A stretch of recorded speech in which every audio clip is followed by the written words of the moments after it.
Okay, another topic on our mastery list is graphing linear inequalities. So for this, I mean, obviously you're going to have to understand how to graph linear equalities or equations, but you're also going to have to understand now how to turn that into inequalities. So we're going to talk about both of those things. So what I do when I'm going to work out a problem like this, I have to solve this question. I'm looking at a whole range of answers. My answers aren't going to just be like 3, 5 or something like they were when I had equations. Because there's going to be there's going to be more than one place where these guys intersect. But where they intersect is going to turn out to be pretty important. So what I do first is I look at, or I think about the lines. Those are called boundary lines. So I'm going to think about those first.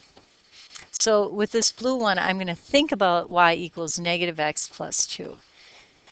So to graph y equals negative x plus 2, I start at 2 on the y-axis because that's the y-intercept. So I'm going to start there.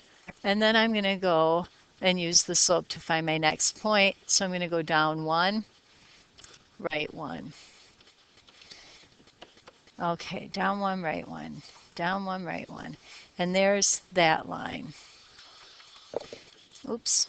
Except for I don't really have just that line. I mean, you see it's less than or equal to. So here's the equal to, y equals negative x plus 2. But now to make y less than negative x plus 2, what some students do is they'll pick a test point, like the test point 0, 0. If that works, then I know this whole side gets shaded. If that doesn't work, then I know the other side will get shaded. So let's see. Is 0 less than or equal to negative 0 plus 2? I just plugged in the point 0, 0. And yeah, 0 is less than 2. So this is the side that's going to get shaded.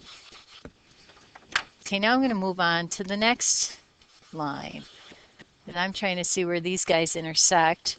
I'm going to think about the boundary line, which is y equals 3x minus 6. And to graph that, I'm going to start here at negative 6 on the y-axis. Let's see, 1, 2, 3, 4, 5, 6. There's negative 6. I'm going to go up 3 over 1. Up 3 over 1. Oh, I see a point of intersection right there. But now I have to think about which side gets shaded. Again, I'll test this 0, 0 spot and see if it works. Is it true that 0 is less than negative 6? No, it's not. So this time I'm going to shade everything on the opposite side of that 0, 0. Now I can see the area that's shaded by both is everything in this little triangle. I could pick any point in here, like 1, 2, 3, 1, 2, 3, negative 3 right here.